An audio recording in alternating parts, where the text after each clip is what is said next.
같이 봅니다.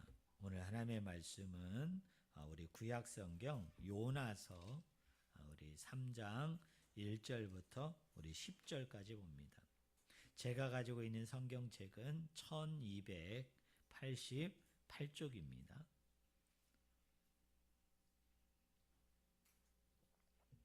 구약성경 1288쪽 요나 우리 3장 1절부터 우리 10절까지 보겠습니다. 제가 읽어드리겠습니다. 여호와의 말씀이 두 번째로 요나에게 임하니라 이르시되 일어나 저 큰 성읍 니느웨로 가서 내가 내게 명한 바를 그들에게 선포하라 하신지라.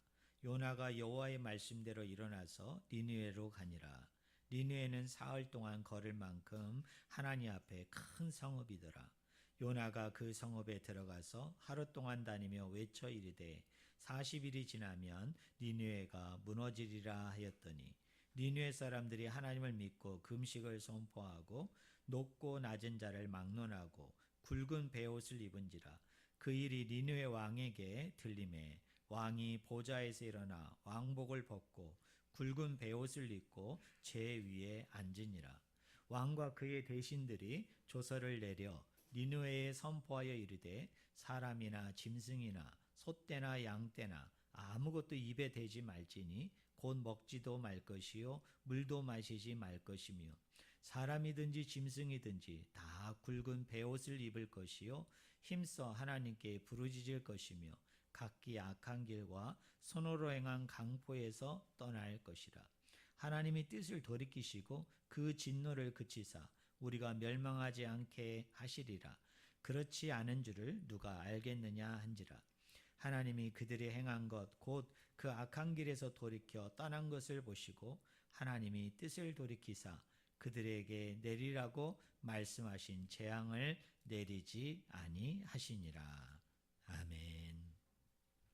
오늘 읽은 본문 말씀을 가지고 돌이키고 돌이키는 은혜라는 제목으로 같이 하나님의 말씀을 우리가 나누기를 원합니다. 우리가 같이 요나서 우리 3장 1절부터 우리 10절의 말씀을 같이 읽었습니다. 여러분 1절부터 이렇게 쭉 저랑 같이 이렇게 읽어 내려가면서 우리 성도님들이 이 본문의 내용을 잘 이렇게 파악하고 계신지 모르겠습니다.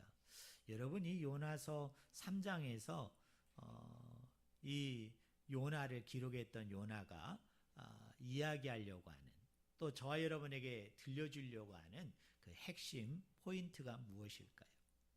여러분 중요한 교훈, 중요한 깨달음이 무엇일까요? 이 요나서 2장을 우리가 저번 주에 살펴보지 않았습니까? 여러분 이 요나 2장을 보면 요나가 하나님의 헤세드를 경험하잖아요. 제가 여러분에게 이렇게 얘기하지 않았습니까? 요나가 물에 던져졌다는 것은 무슨 의미라고요? 하나님이 요나를 뭐 한 거예요? 심판한 것이다. 여러분 심판한 거죠.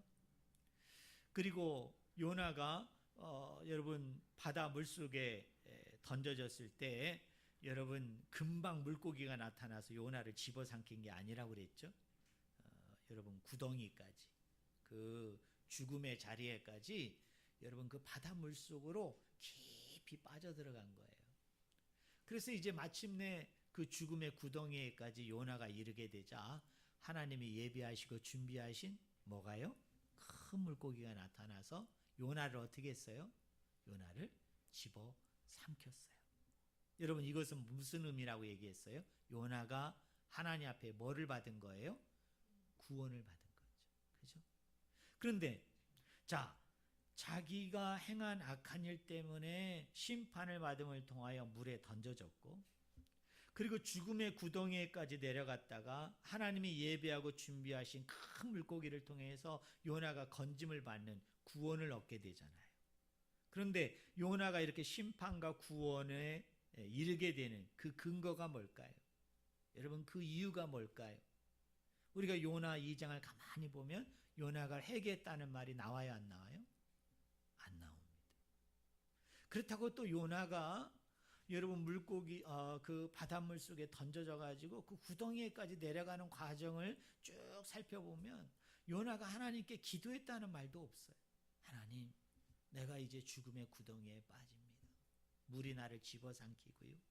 그리고 물속에 있는 갖가지 것들이 내 머릿속에, 내 머리 위에 두를 정도로 내가 저 바다 깊은 곳으로 이제 떨어져 이제 죽게 되어지는데 하나님 나를 구원해 달라고, 하나님 나를 이곳에서 건져 달라고 요나가 기도한 말씀이 있을까요, 없을까요?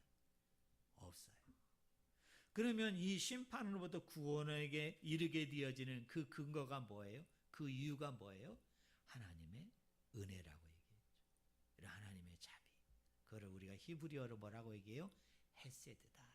그러니까 하나님의 헤세드 때문에 요나가 어디에서?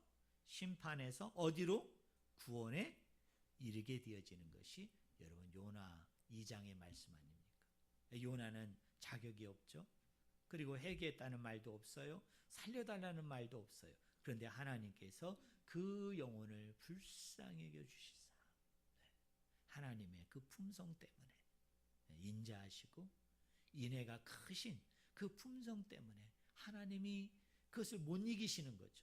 그래서 그 하나님의 그 마음을 가지고 그 심장을 가지고 그 심판 가운데 있는 요나를 건지시고자 구원하고자 큰 물고기를 예비하고 준비해 주셨고 마침내 하나님이 정한 그때가 되어짐에 그 영혼을 집어삼킴을 통하여 여러분 구원을 얻게 되어지는 것이 요나서 2장의 내용입니다. 그러니까 요나는 요나 2장에서 뭘 경험했어요? 헤세드를 경험한 거예요. 여러분 하나님의 은혜를 경험한 사람이죠. 그리고 그 1년의 과정을 통해서 뭡니까? 하나님께서는 헤세드의 하나님이라는 그 참 지식을 얻게 된 거죠. 그 깨우침을 얻게 되어진 거예요. 그래서 요나서 3장에서 요나가 우리에게 들려주고자 하는 핵심, 하나님께서 요나를 통해서 우리에게 깨닫고자 하는 그 핵심은 뭐냐면 이렇게 하나님의 헤세드를 경험한 요나가, 이 하나님의 헤세드에 대한 참 지식을 소유한 요나가 과연 니느웨 백성들에게 어떤 반응을 보일 것인가? 여러분 니느웨 백성들에게 어떤 태도를 가지고 그들과 관계할 것인가? 그거를 이야기하고 들려주고자 이 요나서 3장이 기록됐다. 이렇게 얘기해도 전혀 과언이 아닌 거예요. 여러분 요나서 우리 1절 요나서 3장 우리 1절 2절에 보면 이렇게 얘기합니다. 여호와의 말씀이 두 번째로 요나에게 임하니라 이르시되 일어나 저 큰 성읍 니느웨로 가서 내가 내게 명한 바를 그들에게 선포하라 하신지라. 자, 요나서 1장에 보면 첫 번째로 아미떼의 아들 요나에게 하나님의 말씀이 임했잖아요. 그때는 뭐라고 얘기했습니까? 니느웨로 가서 내가 너에게 명령하는 것을 전하라. 근데 그 첫 번째 하나님의 말씀을 받았을 때 요나가 보인 반응이 뭐죠? 니느웨로 가지 않고 어디로 갔어요? 다시스로. 하나님의 얼굴을 피해서 도망했잖아요. 그런데 3장 1절에 보니까 이번에 하나님의 말씀이 두 번째로 요나에게 임합니다. 그리고 명령하죠. 뭐라고 명령합니까? 일어나 저 큰 성읍 니느웨로 가서 내가 네게 명한 바를 그들에게 선포하라. 첫 번째 하나님의 말씀이 임했을 때는 거부했어요. 불순종했어요. 그런데 이번에 두 번째로 하나님의 말씀이 임하니까 요나가 어떻게 해요? 그 명령에 순종해서 여러분 니느웨 성을 향해서 여러분 갑니다. 그런데 이 니느웨 성은 얼마나 큰 성이었던지, 이게 아수르의 수도 아닙니까? 여러분 아수르 국가의 여러분 그 수도 도읍지인데요. 이 성이 얼마나 큰지 이 성을 걸어 다니면 며칠이 걸린다고요? 사흘이다.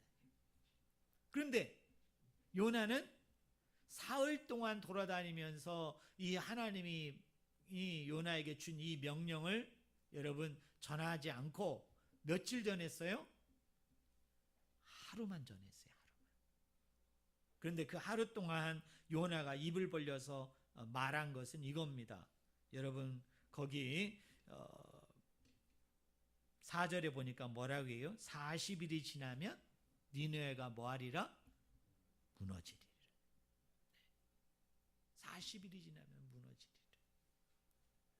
우리가 생각하면 참 요나의 행동이 이해가 안 되죠. 그죠? 여러분 사흘 동안 그 성읍을 걸어 다녀야 되는 거죠. 최소한 사흘 동안 돌아다니면서 만나는 사람들, 관계하는 사람들에게 계속 선포해야 되는 거예요. 뭐라고 선포해야 돼요? 40일이 지나면 이 니느웨 성이 어떻게 하리라? 무너지리라. 다른 말로 얘기하면 하나님이 심판할 것이다. 하나님이 이 성을 멸망시킬 것이라는 것을 열심히 증거하고 전파해야 됨에도 불구하고 니느웨는 무슨 일인지 이 사흘길을 딱 하루만 돌아다니고 그것도 여러 말을 한 게 아니에요. 많은 말을 한 게 아니에요. 딱 히브리어로 보면은 몇 마디를 했느냐? 딱 5마디를 한 거예요. 그게 뭐예요? 40일이 지나면 이 성이 무너지리라. 여러분 이 성이 완전히 어떻게 된다? 멸망을 당하게 되어질 것이다. 그런 얘기. 근데 여러분 우리가 한번 집중해 봅시다. 자, 요나가 지금 전하고 있는 이 메시지는 심판에 대한 메시지입니까? 구원에 대한 메시지입니까? 여러분 심판에 대한 메시지잖아요. 무슨 메시지가 없어요? 구원에 대한 메시지가 없어요. 특별히 우리가 예언서나 선지서를 가만히 보면요, 이 선지서와 예언서는 이렇게 전반부와 후반부로 이렇게 이루어졌다가 해도 과언이 아니에요. 여러분 이사야서도 보면은 여러분 이사야서 1장부터 39장까지는 무슨 이야기일까요? 남유다를 향한, 야곱 족속을 향한 하나님의 심판을 얘기해요. 그리고 40장부터 이 후반부는 뭘 얘기할까요? 이스라엘의 회복과 구원을 이야기합니다. 우리가 일명 눈물의 선지자다, 눈물의 예언자다라고 얘기하는 예레미야서도 가만히 보면 전반부는 뭘 얘기할까요? 하나님의 심판. 그리고 후반부는 뭐죠? 회복과 구원에 대해서 이야기합니다. 하물며 이 요나와 같은 소선지서들도 가만히 들여다보면 여러분 소선지서는 똑같아요. 전반부는 하나님의 심판, 후반부는 하나님의 구원이에요. 그런데 요나에게 하나님이 니느웨에 가서 복음을 전하라, 말씀을 전하라고 얘기해서 그 말씀을 받아서 이제 요나가 니느웨에 가가지고 하나님의 말씀을 전하는데 요나에게 두 번째로 임한 하나님의 메시지를 가만히 보니까 뭐에 대한 메시지만 있어요? 심판과 멸망에 대한 메시지만 있는 거죠. 거기에는 무슨 메시지가 없어요? 구원의 메시지가 없어요. 여러분 구원에 대한 소식이 없어요. 그들을 회복한다는, 그들을 구원한다는 어떤 하나님의 말씀이 전혀 담겨 있지 않아요. 회개를 요청하지 않습니다. 너희가 돌아오면, 너희가 회개하면 미쁘신 하나님께서 너희를 불쌍히 여기셔서 너희들을 구원할 것이다. 너희들을 회복할 것이다. 전혀 그런 메시지가 여러분 없어요. 여러분 이걸 우리가 어떻게 이해해야 될까요? 다른 선지서는 분명히 멸망과 회복의 메시지가 있고 다른 소선지서를 보면 다 멸망과 회복의 메시지가 있는데 왜 요나가 전하는 이 하나님의 말씀, 특별히 니느웨 백성들에게 전하는 하나님의 메시지에는 심판과 멸망에 대한 메시지만 있고 왜 구원에 대한 메시지가 없을까요? 그 이유가 있어요. 그 이유가 뭐냐면 니느웨 사람들은 이스라엘 사람이에요? 이스라엘 사람이 아니에요? 이스라엘 사람이 아니에요. 여러분 니느웨 사람들은 야곱의 후손이 아니잖아요. 이 사람들은 누굽니까? 이방인이죠. 무슨 이야기예요? 하나님의 언약 백성, 하나님의 야곱의 후손의 그 경계선 안에 있는 사람입니까? 아니면 그 경계선 밖에 있는 사람입니까? 그 경계선 밖에 있는 사람이에요. 그들에게는 뭐예요? 멸망과 심판에 대한 메시지만 증거되는 거예요. 우리가 소선지서 그러면 호세아서부터 어디까지요? 우리가 말라기까지를 이 12권을 우리가 뭐라고 얘기해요? 소선지서다, 소예언서다 그렇게 얘기해요. 여러분 첫 번째 책이 뭡니까? 호세아. 그 다음 책이 뭐죠? 요엘. 그 다음 책이 뭐죠? 아모스. 그 다음 책이 뭐예요? 오바댜. 그 다음 책이 뭐예요? 요나예요. 그런데 이 호세아서부터 오바댜서를 우리가 가만히 보면요, 이 호세아부터 오바댜서에 여러분 이 메시지를 듣는, 이 하나님의 예언의 말씀을 듣는 주된 대상이 누구냐면 야곱 족속이에요. 북이스라엘과 남유다 사람이라고요. 신약적인 배경에서 얘기한다면 이스라엘 사람들에게 임하고 있는 하나님의 메시지, 이스라엘 사람들에게 임한 하나님의 계시예요.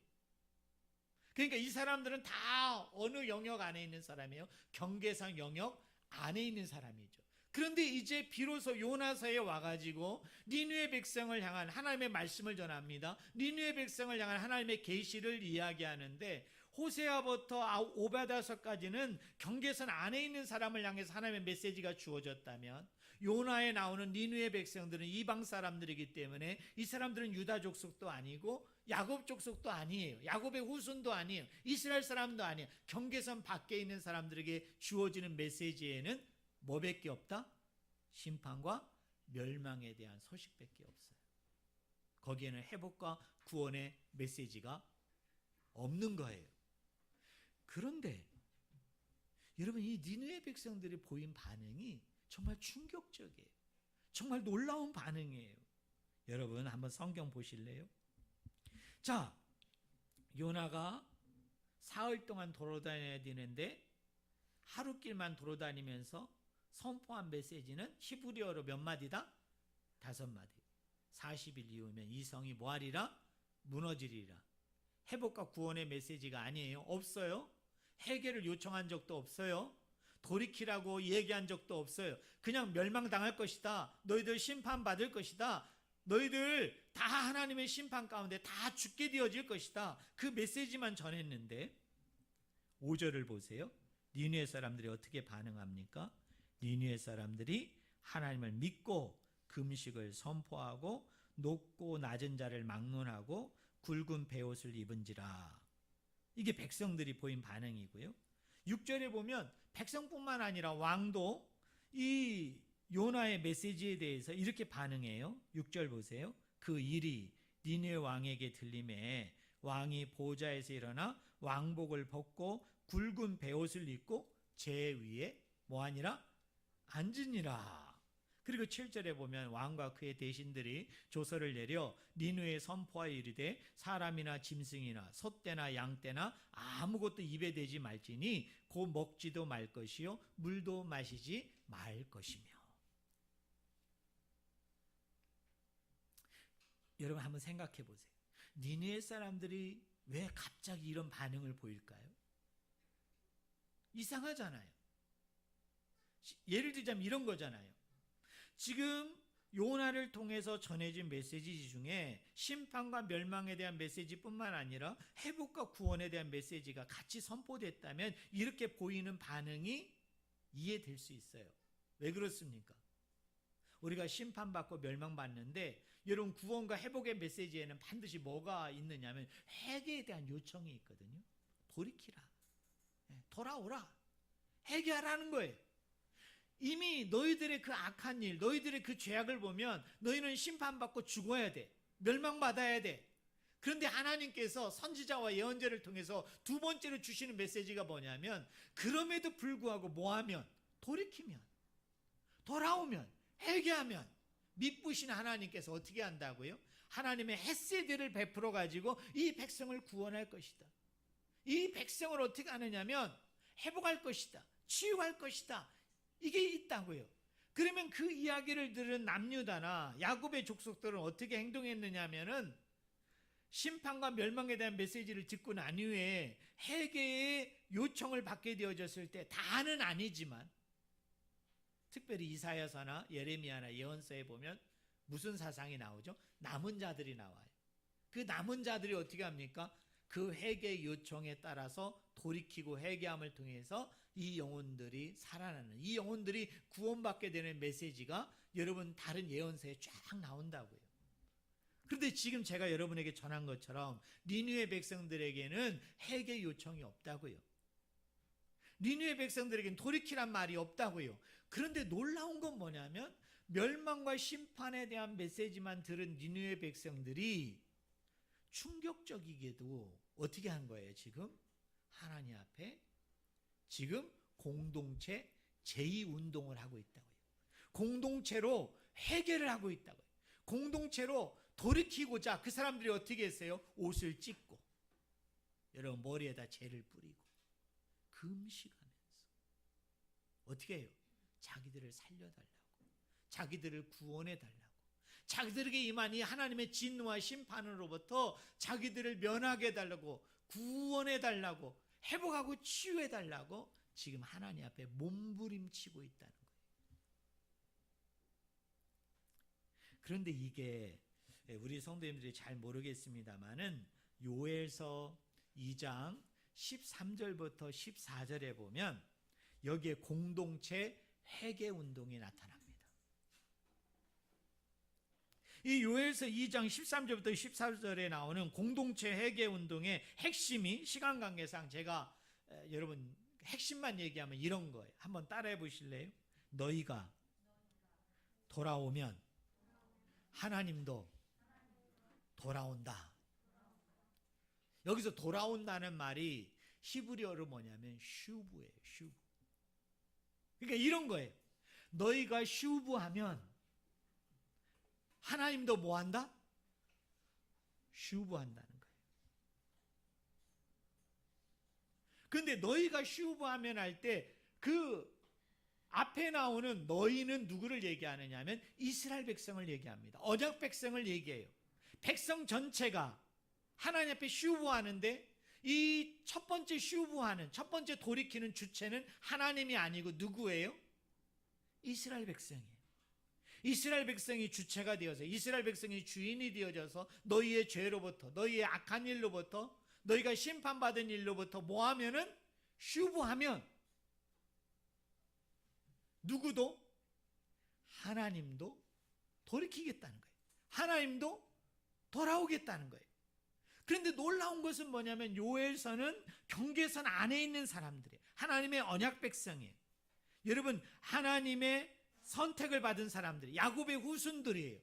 그런데 놀라운 건 뭐냐면 요나서 3장에서 요나의 심판과 멸망에 대한 메시지를 듣고 지금 누가 하나님 앞에 슈브하고 있죠? 누가 슈브하고 있어요? 니느웨 백성들이 슈브하고 있는 거예요. 여러분 니느웨 백성들이 하나님 앞에 돌이키고 있다고요. 그게 여러분 9절입니다. 9절. 여러분 9절에 보면 사람이든지 짐승이든지 다 굵은 베옷을 입을 것이요 힘써 하나님께 부르짖을 것이며 각기 악한 길과 손으로 행한 강포에서 한번 따라해 보실래요? 떠날 것이라. 한번 따라해 보세요. 떠날 것이라. 여기 떠날 것이다 라는 말이 히브리어로 뭐냐면 야슈브예요. 야슈브. 아까 슈브가 무슨 뜻이라고 그랬죠? 돌아온다. 돌이킨다. 지금 경계선 밖에 있는 니느웨 백성들이 요나를 통해서 하나님이 주신 메시지, 심판과 멸망에 대한 메시지를 듣고 난 이후에 이 사람들이 하나님 앞에 슈브하고 있다고요. 돌아오며 돌이키고 있다고요. 자, 그럼 우리는 여기서 질문해야 되죠. 요엘서에서는 하나님의 경계선 안에 있는 사람들이 슈브하니까 누가 슈브했어요? 하나님이 슈브했어요. 그럼 우리는 지금 영화를 보는 것처럼 생각해 보면 우리는 여기서 궁금하잖아요. 왜 그러냐면 니느웨 백성들이 하나님의 백성이고 하나님의 언약 백성이고 야곱의 자손이라면 결과는 뻔하죠.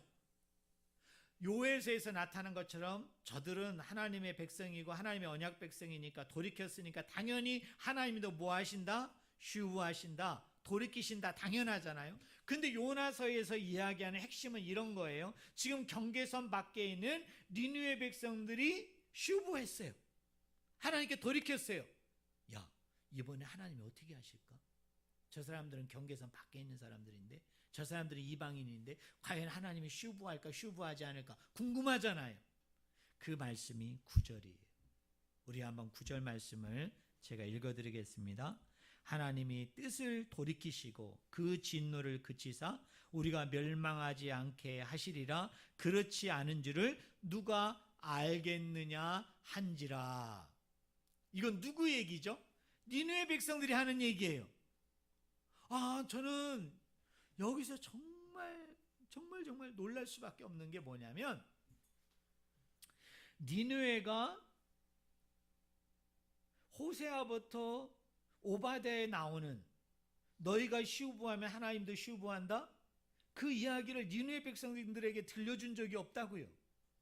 얘기한 적이 없어요. 뭐만 얘기했어요? 심판과 멸망에 대한 얘기만 했는데, 그 이야기를 들은 이 니느웨 백성들이 하나님께 시우부했다고요. 돌이켰다고요. 근데 이 사람들이 뭐라고 얘기하는 거냐면 이런 거예요. 내가 하나님 앞에 시우부하면 하나님도 시우부할 것이다. 우리는 경계선 안에 없고 경계선 밖에 있는 사람이지만 혹여나 그렇게 하지 않을까. 우린 그런 생각을 가지고 지금 뭐 했다는 거예요? 시우부했다는 거예요. 그랬더니 하나님이 보인 반응이 10절입니다. 우리 10절을 한번 같이 읽어봅시다. 같이 읽겠습니다. 하나님이 그들이 행한 것 곧 그 악한 길에서 돌이켜 떠난 것을 보시고 하나님의 뜻을 돌이키사 그들에게 내리라고 말씀하신 재앙을 내리지 아니하시니라. 여기 슈부 두 번 쓰였습니다. 돌이키고 뭐 했다는 거예요? 돌이켰어요. 누가 돌이켰어요 이번에? 그 주체가 누구예요? 주인이 누구예요? 하나님이 뭐 하셨다고요? 돌이키셨다고요.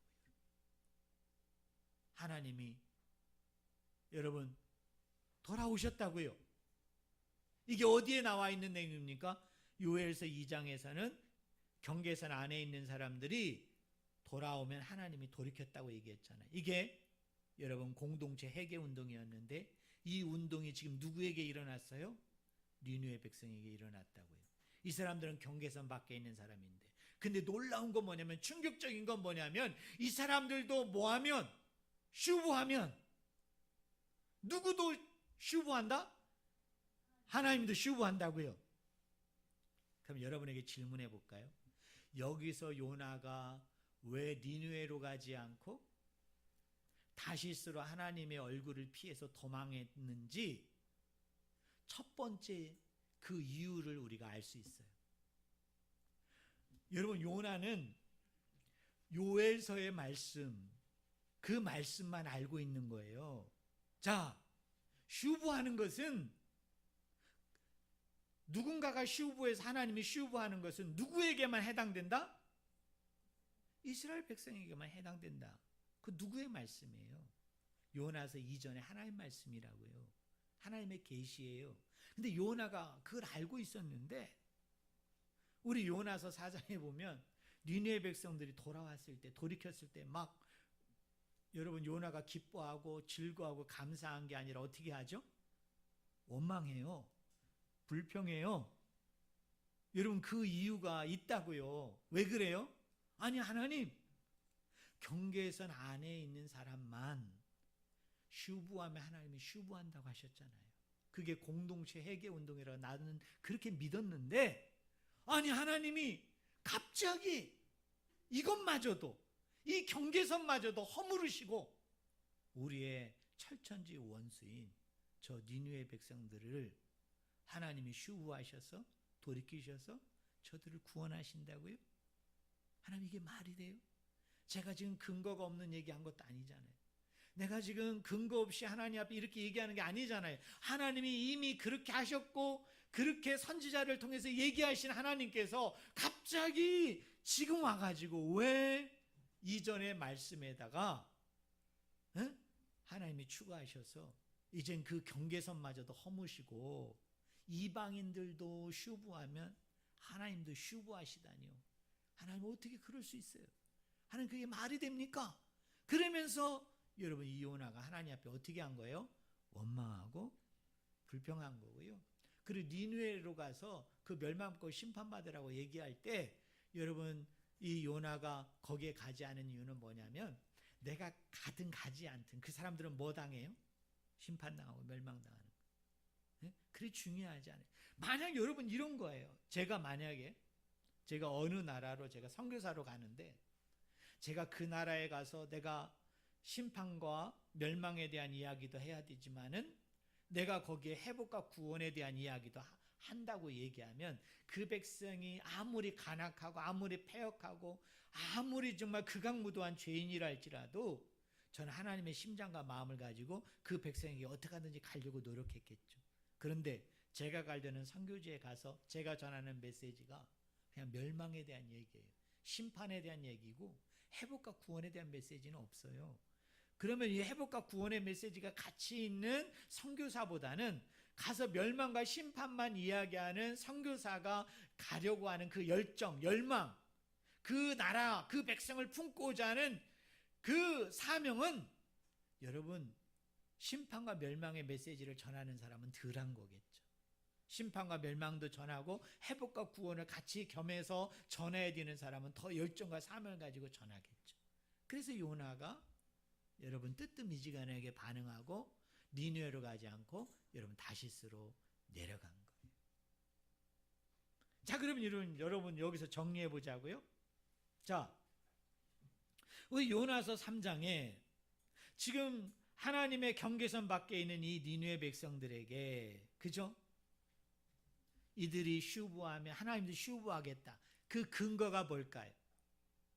여러분 그 이유가 뭘까요? 여기서 우리가 한 가지 깊이 생각해야 될 게 뭐냐면 우리가 하나님 앞에 죄를 고백한다는 걸 우리가 두 단어로 뭐라고 얘기하죠? 회개. 그렇게 얘기해요. 회개한다고 얘기하잖아요. 그죠? 회개한다. 자, 우리가 하나님 앞에 가서 회개하잖아요. 근데 많은 분들은 이 회개를 공식처럼 생각하는 분이 계세요. 이걸 공식화한다고요. 여러분 이런 겁니다. 뭐냐면 회개가 뭐냐? 하나님 앞에 가서 내 죄를 고백하고 내 죄를 아뢰면 하나님은 무조건적으로 내 죄를 용서하신다. 그래서 하나님이 나를 용서하시고 하나님이 나를 품으시고 나를 구원하시는 그 근거 이유가 뭐죠? 그걸 회개로 얘기하는 분들이 계신다고요. 그를 내가 죄를 고백하고 내가 죄를 아뢰는 것으로 어떻게 하느냐? 그걸로 생각하는 분들이 계신다고요. 여러분 정말 그런 건가요? 내가 하나님 앞에 죄를 아뢰면 하나님이 용서하시는 건가요? 내가 죄를 고백하면 하나님이 그 죄를 여러분 받으시는 건가요? 아니에요. 여러분 하나님이 우리를 용서하시는 그 근거는 우리에게 있지 않아요. 그 이유는 우리에게 있지 않다고요. 여러분 옛날에 제가 청소년 수련회 주일학교 제가 부흥회 수련회 인도할 때 여러분 첫째 날 밤에 제일 많이 하는 게 뭐죠? 여러분 그 아이들을 데리고 중고등부 애들을 데리고 여러분 회개 집회를 하잖아요. 그때만 하더라도 제가 우리 아이들에게 우리 청소년들에게 뭐라고 얘기했습니까? 여러분의 죄가 얼마나 무겁고 여러분의 죄가 얼마나 크고 심각한지 아느냐. 그러면서 막 죄의 목록을 애들 앞에서 다 나열하는 거예요. 다 나열하는 거. 거짓말한 거, 남의 물건을 훔친 거, 자기보다 좀 약한 힘없는 친구를 막 괴롭힌 거, 또 보지 말아야 되는 거, 이상한 것들을 이렇게 컴퓨터나 또는 이상한 매체를 통해서 본 거, 마음속에 막 시기하고 미워하고 원망하고 질투했던 거, 막 그런 것들을 쫙 나열하면서 애들을 어떻게 합니까? 여러분들은 다 죄인인 것을 압니까? 그 죄로 말미암아 심판받고 멸망받고 죽을 수가. 그때 저는 핵심 메시지가 뭐일까요? 여러분이 회개하기만 하면, 여러분이 오늘 이 시간에 여러분의 마음을 찢으면서 여러분의 입술을 통해서 여러분이 하나님 앞에 낱낱이 여러분의 죄를 아뢰기만 하면 하나님이 뭐 해주신다고요? 용서해 주시고 회복해 주시고 구원해 주신다. 그러면서 우리 손 들고 주여 삼창하고 우리 여러분 회개 기도합시다. 그러면서 여러분 열심히 여러분 회개 기도 시켰던 게 그게 제가 전도사 때 제가 부교역자 때 주로 했던 일이에요. 물론 이걸 100% 틀리다. 이건 잘못됐다. 이거는 전혀 맞지 않다. 이렇게 얘기할 수는 없어요. 하지만 제가 거기서 놓친 게 있어요. 제가 거기서 가장 큰 핵심을 제가 아이들에게 전하지 못한 게 있어요. 그게 뭐예요? 우리가 회개했기 때문에, 우리가 죄를 고백했기 때문에 하나님이 우리를 용서하시는 게 아니에요. 뭐 때문에? 하나님의 헤세드예요. 하나님의 헤세드. 거기서 제가 하나님의 은혜를 얘기해야 됐다고요. 제가 거기서 하나님의 자비를 얘기하고, 제가 거기서 하나님의 사랑을 얘기해야 됐다고요. 그것이 바로 뭡니까? 우리가 회개했을 때 하나님이 우리를 용서하는 근거예요. 하나님이 우리를 용서하는 이유가 된다고요. 내가 뭔가 아버지 앞에 회개하고, 내가 뭔가 아버지 앞에 고백하고, 뭔가 내가 아버지 앞에 콧물과 눈물을 흘리면서 뭔가를 쏟아냈기 때문에 하나님이 나를 그렇게 하신 게 아니라고요. 다른 말로 얘기하면 경계선 안에 있는 자들이 하나님 앞에 슈브했고, 지금 경계선 밖에 있는 니느웨 백성들이 아버지 앞에 슈브했기 때문에, 물론 그게 전제는 되지만 그것 자체가 하나님의 용서와 하나님의 회복과 구원의 궁극적인 이유는 아니라고요. 궁극적인 근거는 아니라고요. 뭐죠? 하나님의 자비예요. 하나님의 은혜예요. 여러분, 하나님의 헤세드라고요. 제가 언젠가 이 요나서 이후에 여러분 미가서부터 말라기까지 또 살펴보겠습니다만, 이 요나를 기점으로 해서 저 후반부에서 또 하나님이 우리에게 이야기해 주는 또 하나의 패턴이 있어요. 그게 뭐냐면, 이 요나서 이전까지의 패턴은 이런 거예요. 너희가 슈브하면 하나님이 너 뭐 할 것이다? 슈브할 것이다. 근데 이 미가서 이후로는요, 놀라웠게 또 이런 얘기가 나와요. 뭐냐? 너희가 슈브하지 않아도 하나님께서 어떻게 하신다고요?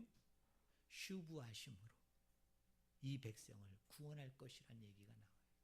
이 백성을 용서하고 회복할 것이란 얘기가 나오는 거예요. 여러분, 요나서 2장도 그 내용 아니에요? 제가 얘기했잖아요. 요나가 물에 빠졌다는 하나님의 심판이었어요. 그리고 큰 물고기를 예비하고 준비하사 요나를 집어삼킨 것은 하나님의 구원이었잖아요. 근데 요나가 회개했어요? 회개하지 않았어요? 회개하지 않았죠. 그죠? 여러분, 요나가 하나님 앞에 살려달라고 기도한 적이 없다고요. 그런데 놀라운 건 뭐죠? 그가 슈브하지 않았음에도 불구하고 하나님이 뭐 하셔서? 하나님이 슈브하셔서 돌이키셔서 그 요나에게 임하였던 하나님의 심판과 멸망에 대한 생각, 그거를 하나님이 변경하셔서 여러분 요나를 구원한 게 요나 2장이네요. 그러니까 요나에는 두 가지 슈브가 있는 거죠. 그들이 슈브해서 하나님이 슈브한 게 요나에게 적용되는 거고, 아니요, 니느웨 백성에게 적용된 거고, 요나에게는 어떻게 된 거예요? 요나가 슈브했다는 말이 없어요. 근데 누가 슈브했어요? 하나님이 슈브해 주셔서 요나를 어떻게 해주신 거예요? 구원해 주신 거예요. 어떤 엄밀히 얘기하면 요나는 참 나쁜 놈이죠. 왜 그렇습니까? 이런 거잖아요. 자기는 슈브 안 했음에도 불구하고, 그죠? 하나님이 슈브하셔서 요나를 용서해 줬어요. 이 엄청난 은혜를 경험했다고요. 근데 지금 니느웨 백성들은, 이 사람들은 슈브해서, 하나님이 슈브해서 이 백성들을 용서해 줬으면, 우리 생각 같으면 요나는 이 사람들을 어떻게 해야 돼요? 긍휼히 여겨야 되죠. 불쌍히 여겨야 되죠. 그런데 4장에 보니까 뭐예요? 원망하거든요. 불평하거든요. 예수님의 비유 가운데 뭐죠? 1만 달란트 빚을 탕감받은 자가 여러분 집 밖으로 나오다가 자기에게, 그죠? 수백 데나리온, 이 비교도 안 되는 그 빚을 진 자를 만나서 어떻게 합니까? 그 빚을 안 갚으니까 안 갚음을 해버렸어요. 여러분, 보복을 했다고요. 그러니까 하나님이 어떻게 하셨어요? 그 1만 달란트 빚 탕감한 것까지, 여러분 그걸 다시 원상으로 돌리면서 여러분 그 사랑을 이야기한 적이 있잖아요. 사랑하는 성도 여러분, 그럼 우리는 여기서 또 하나 질문할 수 있죠. 그러면 우리는 왜 회개해야 됩니까? 우리는 왜 아버지 앞에 죄를 고백하고, 왜 우리는 아버지 앞에 여러분 죄를 아뢰어야 되는 거예요? 그것은 너무 얄팍한 신앙이에요. 너무 유아기 같은 신앙이라고요. 여러분의 자녀를 한번 생각해 봐요. 자, 자녀를 생각해 보면 자녀가 이런 마음을 가지고 여러분 앞에 와서 죄 용서를 구했다면 여러분 마음이 어떨까요? 자, 자녀가 아버지를 찾아가면서 이런 생각을 한 거예요. 자, 우리 아버지한테 내가 용서를 받으려면 내 죄를 하나도 숨기지 말고 낱낱이 고백해야 돼. 낱낱이 다 알아야 돼. 그래야 우리 아버지는 내 그런 죄에 대한 고백을 듣고 나를 용서해 줄 거야. 그래가지고 자, 이 아들이 가서 여러분한테 가서 아버지 제가 사실은 아버지 몰래 제가 돈을 훔쳤어요. 아니면 학교에서 문제지를 한 권 사라고 그랬는데 저 어렸을 때 그런 적 많거든요. 쓸데없이 문제지 2개 값을 아버지한테 얘기해가지고 여러분 문방구 가서 어떻게 해요? 하나는 여러분 문제지 진짜 사죠. 그리고 하나는 어떻게 합니까? 그거 가지고 여러분 과자 사 먹고 친구들이랑 오락하고 친구들이랑 분식 사 먹고 그랬다고요. 근데 아버지가 이제 보니까 이 자식이 집안에 문제지가 하나밖에 없거든. 야, 너 2개 산다 그러더니 왜 한 권밖에 없어? 그때 여러분 우리 또 거짓말하죠. 뭐라 그래요? 하나는 학교에다가 보관해야 된다고. 그러면서 여러분 우리 그렇게 여러분 거짓말 많이 했잖아요. 그때 이제 이 아들이 아버지한테 가서 다 사실대로 얘기하고 아버지는 이제 그래 네가 네 죄를 아니까 네 죄를 고백하니까 내가 이번만 딱 한 번만 용서해 줄게. 이런 게 있는 거예요. 근데 또 다른 아들이 있어요. 여러분 이 아들은 어떤 아들이냐면 그렇게 남의 물건을 훔치기를 좋아하고 또 엄마 아버지를 늘 이렇게 거짓말해서 속이는 일들을 많이 했던 이 아들이 어느 날 깨닫는 거예요. 어느 날 느끼는 거예요. 뭐냐면 엄마 아버지가 나를 얼마나 아끼고 나를 얼마나 끔찍히 사랑하고 나를 얼마나 나를 함께 하는가. 그 아버지의 사랑이 어느 순간에 막 복받쳐 오르는 거예요. 복받쳐 오르는 거예요. 여러분 그 아버지의 사랑이 너무나 막 크게 나에게 다가오는 거예요. 저도 그런 적이 있거든요. 그럴 때 어떻게 합니까? 그때는요, 아버지 앞에 가서 어떻게 해요? 아버지, 내가 불효자입니다. 아버지, 내가 잘못했어. 아버지, 내가 정말 잘못했어. 아버지는 나를 이만큼 사랑하고, 아버지는 나를 이만큼 해주고, 아버지는 쓰지 않고 먹지 않고 입지도 않으시면서 우리 자식을 위해서 이렇게 애썼는데 제가 밖에 나가서 이렇게 나쁜 짓을 했어요. 엄마 아버지에게 이렇게 나쁜 짓을 했어요. 엄마 아버지 나를 용서해 주세요 라고 얘기했을 때 여러분이 그 부모님이라고 생각해 보자. 그 아버지라고 생각해 보자. 어떤 아들이 더 가슴이 짠합니까? 여러분 어떤 아들의 고백이 더 여러분 고맙고 감사하고 여러분 기쁘고 즐겁겠어요? 물어보나 마나죠. 누구예요? 2번째잖아요. 2번째. 여러분 저와 여러분의 하나님 아버지도 똑같은 거예요.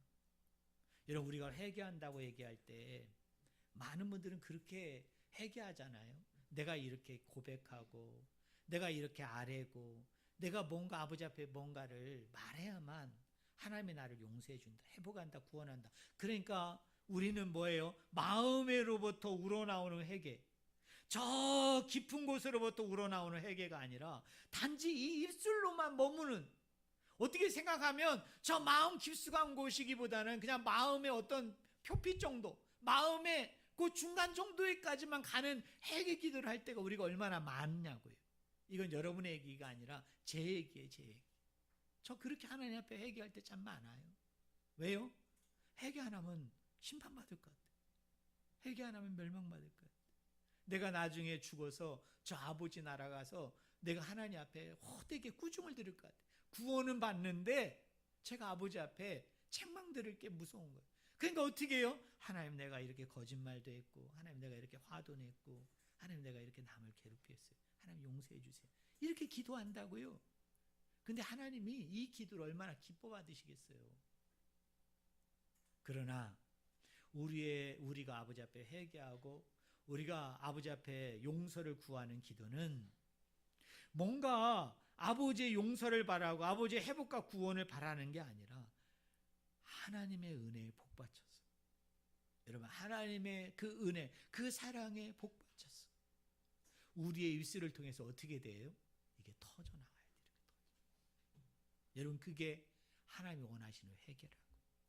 그게 하나님이 기뻐 받으시는 회개라고요. 사랑하는 성도 여러분, 여러분 그렇게 회개 기도한 적이 언제 있어요? 여러분 그렇게 하나님 앞에 목 놓아 부르면서 내가 하나님 앞에 내 죄를 아뢰고 내 죄를 고백한 게 언제냐고요. 우리 하나님은 내가 슈브하면 하나님도 슈브하세요. 내가 슈브하지 않음에도 불구하고 하나님이 슈브하신다고요. 그게 뭐예요? 하나님의 헤세드인데 정말 이 사랑에 감격해서 정말 이 사랑에 감동을 먹어서 정말 이 사랑이 복받쳐서 여러분 회개할 수 있는 정말 그런 회개의 자리로 나오는 오늘 저와 여러분이 되기를 주님의 은혜로 간절히 축원합니다.